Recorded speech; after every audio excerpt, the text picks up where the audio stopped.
Ontario parliamentarians razz the creationists and a new human ancestor fossil. This is Genesis Week.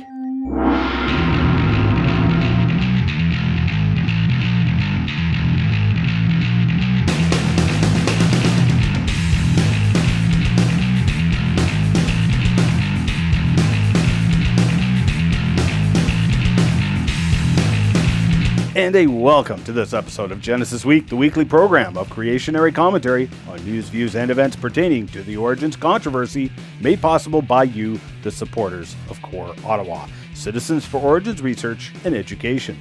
Excellence in pirate broadcasting coming to you all across Canada and the US from behind the dumpster at the grocery store here. We continue to bring you the information the anti-creationists don't want you to see or hear, and we give glory to our creator while doing it. Remember, if you get lost in cyberspace, you can just punch in genesisweek.com, where you can subscribe to get extras like Crevo rants and full interviews with our guests. I'm your host, Ian Juby. I don't normally get into politics, as this show is devoted to science. But when politicians start hauling out what they think is science to criticize others for questioning evolution, well, I just gotta get into the fray. It all started here in Ontario with the introduction of highly controversial new sex education programs intended to introduce very explicit sexual material to very young children, which has garnered the ire of many very concerned parents here in Ontario. During heated debate over the sex ed curriculum, the lack of consultation with parents was brought up by the Conservative opposition, including the choice for parents to have their children opt out of the sex education program. This prompted taunts from the Liberal members, asking if Conservative MPP Rick Nichols might want to give parents the choice of opting their children out of evolution teaching in the schools as well.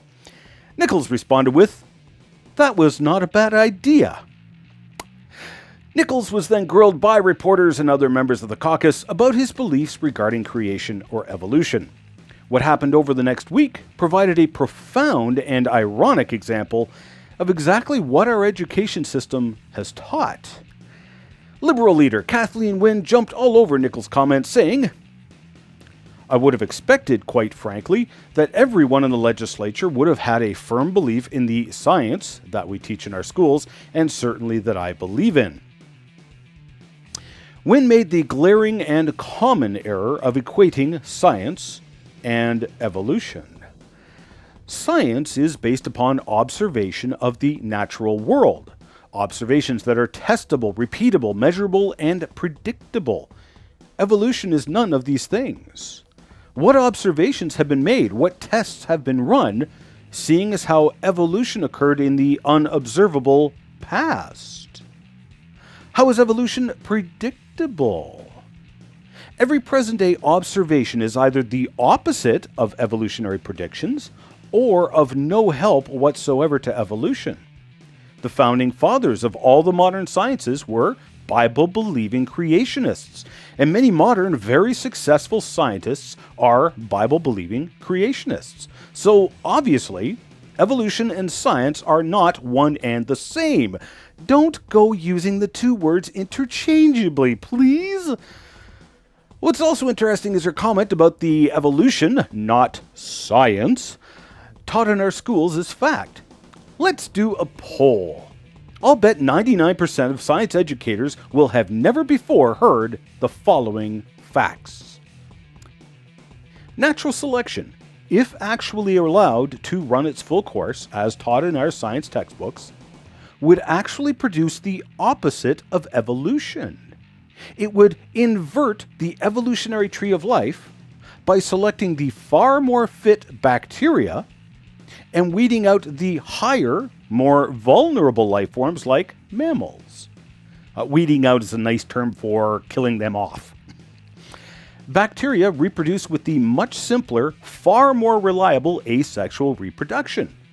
They have a reproduction rate many magnitudes above that of mammals. Bacteria can survive in incredibly harsh environments, survive extremes of temperatures that no mammal could survive, and can survive without food or water far longer than any mammal.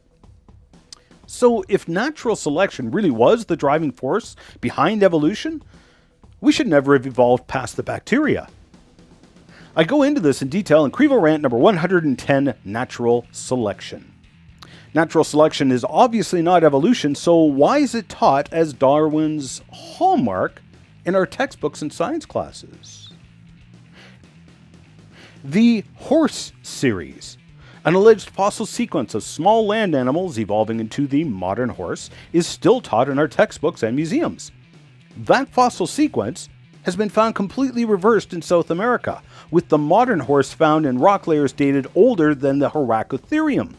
Even evolutionist Stephen Jay Gould acknowledged this should not be used as evidence for evolution. So why is it in our textbooks? Vestigial organs are alleged to be useless leftovers from our evolutionary ascent. All of the vestigial organs presented as proof of evolution have been found to have purpose, such as the human appendix and the alleged hip bones found in whales. In fact, many of these organs turned out to be crucial organs and not useless at all. For example, the whale pelvic bones are part of the reproduction system. They are small, disconnected from the rest of the skeleton, have no relationship at all with hips, and without those bones, whales would go extinct. So why are vestigial organs still being taught in our textbooks and science classes as proof of evolution? Speaking of whale sex, it is also very interesting to note what is not being taught in our evolution courses. Things like the evolution of sexual reproduction. Now, this is especially interesting seeing as how the liberals are trying so hard to push through this sex education program, sexualizing our children. Why do they not also insist on including the evolution of sex in the evolution curriculum? Well, I'll tell you why. Because sexual reproduction is fatal to evolution. Think about it. There are hundreds, perhaps thousands of radically different reproduction systems. Fish were supposed to have evolved into land-walking creatures, yet fish typically fertilize their eggs externally. Land creatures fertilize eggs internally, and for good reason. Land creatures have a number of different internal fertilization regimes, none of which are compatible with each other. Now remember, this is the reproductive system. It has to work the first time, every time, or it is the extinction of the species and extinction of any evolution. So not only does evolution have to do the absolute impossible of making radical changes to the organism's reproduction system without annihilating the species, it must make radical changes in both the male and female reproductive systems at the same time and the same place on planet Earth. You can't have Lucy evolving in Africa and have Mr. Lucy evolving the appropriate gear even 100 years later. That would be the extinction of the species and evolution. You also can't have Mr. Lucy evolving over in South America. Evolving sexual reproduction is flat out impossible. Now, scientifically speaking, if you don't believe me, just look at the science behind reproduction. Not just human reproduction, but animal reproduction too, as there's concerns about the extinction of species which can't reproduce. Extensive fertility studies are ongoing, all because very minor flaws developing in reproductive systems lead to infertility. This is how fragile the system is. See Crevo Rant number 13, Ian's sex video, for more details on just how impossible the evolution of sex is. Antibiotic resistance is presented in our textbooks as clear proof of evolution. In fact, comments on YouTube repeated this claim just last week. But wait a minute. Antibiotic-resistant bacteria were around before antibiotics were invented. We know this because of the discovery of the frozen corpses from the Franklin expedition in the Canadian Arctic. The bacteria found in the gut of the doomed sailors, buried in the frozen ground before antibiotics were invented, were resistant to modern antibiotics. So why is antibiotic resistance taught as powerful proof of evolution in our textbooks? Obviously, antibiotics did not produce antibiotic-resistant bacteria. They did not evolve. Homology is another common argument seen in our evolutionary textbooks. Homology is the similarity between organisms, say the bones of the human arm, the flipper of the whale, and the wing of the bat. It is argued that this is because they all evolved from a common ancestor. But wait, my 1989 Dodge Maxi van, which I so affectionately refer to as my chick magnet, has the same transmission as the General Lee. Now, obviously, it's not because of a common ancestor, but rather it is because of a common designer, Dodge Motor Company. People seeing my robotic creations have often spontaneously said they recognize my handiwork. They recognize the different robots as having a common designer. In like fashion, homology in organisms can also be interpreted as evidence of a common designer. The same being who designed the arm of the human also used similar concepts in designing the bones and construction of the flipper of the whale or the wing of the bat. Why is this so hard to believe?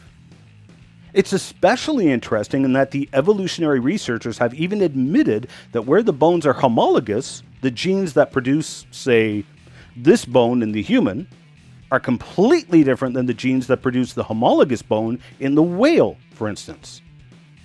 The bones are interpreted as homologous, but the genetics are not. So did they come from a common ancestor or not? If they had, then the genes should also be homologous. Again, even the late Stephen Jay Gould admitted that homology was just as adequately interpreted as evidence of a common designer and was not exclusively explained by a common ancestor. In fact, I would suggest that the fact that the bones are similar but the genes are not is good evidence against the common ancestor theory, and thus the common designer theory is the only one left standing. Science educators, tell me, were you aware of any of these facts? Let us know. Send us a tweet on Twitter with the hashtag ScienceEducatorsForTruth, or drop us an email at comments@genesisweek.com, or drop us a line on our Facebook page, facebook.com/GenesisWeekTV. How long have you been a science educator? Had you heard any of these facts before? Why are these facts not in the evolution section of our science textbooks? Or have you found them in the textbooks that you use? Please write us and let us know. I'm fairly confident that 99% of science educators have never heard any of these facts. I'm fairly confident in saying that they are unaware that they are teaching erroneous science. This raises the ugly question, why not? Well, I'll tell you why. They're teaching it because that's what they learned in our education system. Our education system still mandates these teachings, so they teach it again to the next generation. The errors perpetuate themselves in a bizarre circle with religious protection.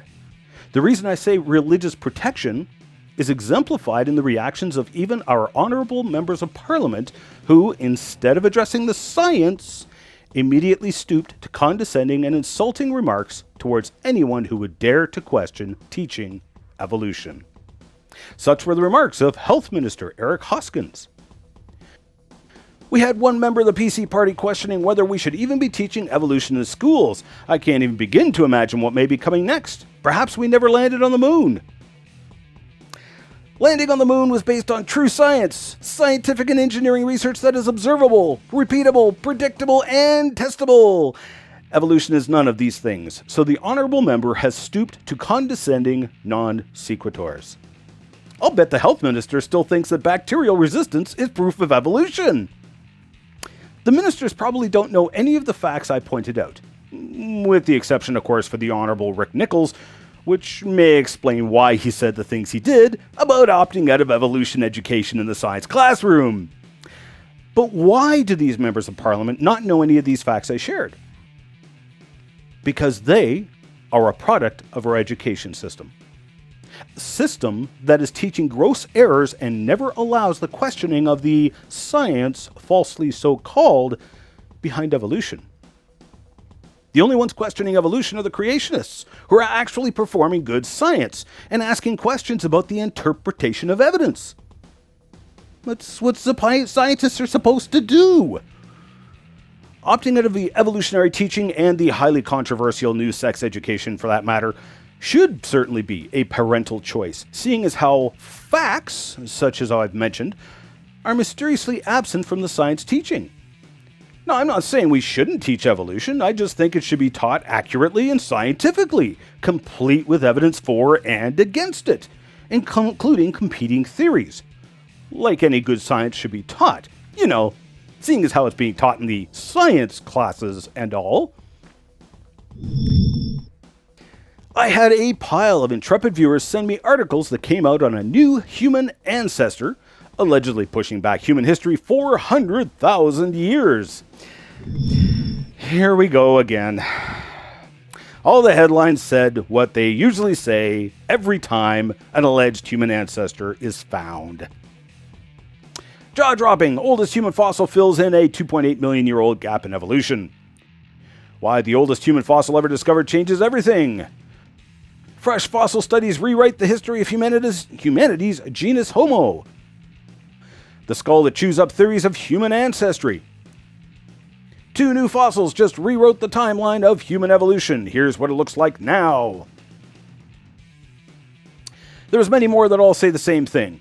Isn't it interesting that every time a new fossil is found, it rewrites the evolutionary tree, yet at the time, that tree is presented as infallible truth and proof of evolution? Same old story. Fine, let's take a look at this fossil. The focus is part of a jawbone that was found. The jaw was attributed to Homo habilis, whose original holotype was discovered in the 60s and nicknamed the Tool Man because of stone tools that were found in the area and assumed to have been made by Homo habilis. But part of the big deal here is the possible evolution from Lucy to man. Now, you remember Lucy, the very famous fossil of our alleged half-ape, half-human ancestor. Well, here's the skeleton. But what's not shown here is the fossil knee that was found 2.5 kilometers away from the skeleton and 70 meters, some 230 feet below Lucy in the rock layers. Would you assume that knee had anything to do with the Lucy skeleton? When forensic scientist Owen Lovejoy saw the knee, he said, "When Don brought the Hadar knee back from Ethiopia, he brought it over to my house and laid it out on the living room carpet. And I knew instantly that was a human knee." So, clearly this was proof that humans were around before Lucy. So obviously Lucy could not possibly be our ancient ape-like ancestor, right? Guess again, because according to the evolutionary timescale, this knee could not possibly have belonged to a human. So it had to have belonged to Lucy. Problem was, as Lovejoy himself noted, Lucy's hip was too chimp-like. She could not have walked upright like the knee demanded. So Lovejoy actually reconstructed Lucy's hip, and voila! Lucy's hip suddenly looks an awful lot like a human hip. Imagine if a creationist had taken one of the Paluxy fossil human footprints like this one, where you can see a couple of toe impressions in a footprint on the same rock layer as dinosaur footprints. That creationist knew this was a human footprint. So they then took a Dremel and just reconstructed the footprint so it was more obviously human. The outrage that would happen within the evolutionary community would be very loud and justifiable. Evolutionists would call it fraud. And I think rightfully so, don't you? So why is it then that Lovejoy can modify Lucy's hip bone with a Dremel, and it's not called fraud, but it's called science? Well, I know what I would call it. What word would you describe Lovejoy's work with? Tweet it with the hashtag LucyLovejoy, or email us your opinion, or leave a comment on our YouTube channel or on our Facebook page. By the way, these fossil footprints are the original photographs of 2 separate fossil footprints. Neither one was carved or modified in any way. In fact, the first one has been eroded by some 50 years of river erosion, and was the next footprint in the trail after this one. The trail is still visible today, and the hole from which the track was removed over 50 years ago. Lucy is truly a half-ape, half-human skeleton. They used a human knee combined with a chimpanzee skeleton, then modified the hip to make it appear more like a human hip. Trying to trace an evolutionary line from Lucy to modern man is like trying to interpret the evolutionary line from the unicorn to the modern horse. But get a load of what Habilis research team leader Brian Vilmore said to the BBC. Could Lucy's kind, which belonged to the species Australopithecus afarensis, have evolved into the very first primitive humans? Well, that's what we are arguing, said Professor Vilmore. So you can see the reliability of the interpretations here. But coming back to the Habilis jaw, the researchers argued that it was too long and narrow to belong to the human line, the line of Homo. Yet in 2013, we reported on a paper which discussed the Dmanisi skeletons, which had shown more variation in their skulls, which were believed to be all from the same time and people group, than the variation between the species of Homo. This showed that the variation between skulls had nothing to do with evolution, because all of the Homo species were all one. Homo sapiens sapiens, Homo erectus, Homo rudolfensis, and yes, even Homo habilis were all one species. Homo sapiens, or modern man.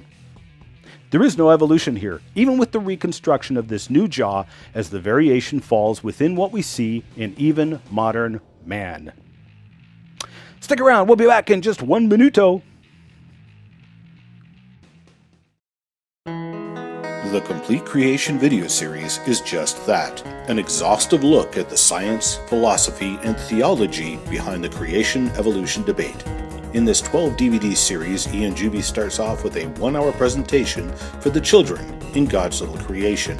He then follows up with almost 11 hours of lecturing for the adults as he walks you through the debate starting at its surprising history and examining the evidence from biology, geology, physics, paleontology, and archaeology. Chances are any question you have about the creation-evolution debate is answered in this video series. With open captions for the hearing impaired, the series is both entertaining and educational. There are also free resources, such as question and answer and proctor sheets for homeschoolers. You can now get the entire set as an instant digital download or on DVD. Visit Ian's bookstore today.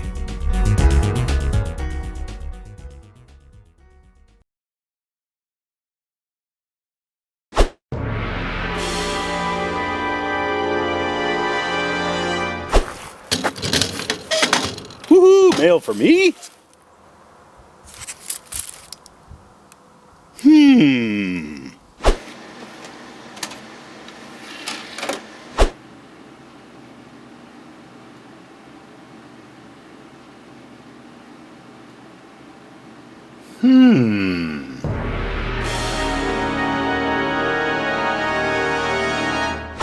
Blair Steven wrote in on our Facebook page.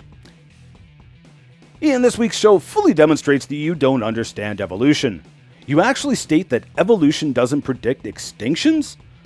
What do you think survival of the fittest means? Extinction is a central prediction of evolution. Please admit you are lying or don't understand basic concepts. Thanks for writing in. I like how you worded it in sort of a have you stopped beating your wife yet question. Well, rather than lying or not understanding basic concepts, it would appear that actually you misunderstood what I said. What I said was, and I quote, I could provide dozens and dozens of examples of fossil life that has faithfully reproduced after its kind. The other thing you see in the fossil record is extinction. Extinction does not help evolution one iota. Evolution is supposed to be the origin of the species, not the extinction of the species. I never said evolution wouldn't predict extinctions. I said extinctions are of no help to evolution. Now, what did I mean by that? Well, present-day genetic and breeding studies have shown just how impossible macroevolution is. So, contrary to all known science, according to evolutionary dogma, organisms had to have somehow changed over time to evolve from bacteria to the higher organisms, such as fishes, for example. But let's take a look at dog breeding. Dog breeds all come from a mutt, from which dog breeders unnaturally selected specific traits and bred those dogs with that specific trait so that they only produce dogs with that specific trait. what they did was remove genetic diversity from the breed. These dogs can no longer produce dogs like this one because they've lost the genetic diversity. So now, let's wipe out all of these dogs except for this one, which was the only one who survived the mass extinction event. That dog can now only produce its own breed of dog. We just lost all of this diversity, never to be reclaimed again. You cannot produce a non-dog animal from a dog, nor can you produce a dog from a non-dog animal. After a mass extinction, evolution can no longer even produce the dogs that were around before the mass extinction. So mass extinction is of absolutely no help to evolution. Who cares if mass extinction leaves more room in the biosphere for the animals who survived? It's irrelevant. Okay, I am way over time. I'm your host, Ian Juby, signing off for now. I hope you'll join us again next Genesis Week. Remember, you can send in your comments, questions, hate mail, and your playoff tickets to the Toronto Maple Leafs games to us in a number of ways. You can email us at comments@genesisweek.com, or you can send us a tweet at GenesisWeek. Or you can go to genesisweek.com, find the most recent show, and post a comment there. Or you can head on over to our Facebook page at facebook.com/GenesisWeekTV and leave a comment there. Remember those words of warning and comfort from our Creator, the Lord Jesus Christ, who said, "I am the way, the truth, and the life. No man comes to the Father except through me." We'll see you on the flip side. We are a viewer-supported program and need your support to keep this program on the air. Please pray for us, and if you wish to financially support the program, Canadians can make a tax-deductible donation to Core Ottawa, Canada North Post Office Box 72075, Ottawa, Ontario, K2K 2P4. While we cannot offer tax-deductible receipts outside of Canada, donors wishing to financially support the program can do so online at ianjuby.org/donations, and thank you for your support.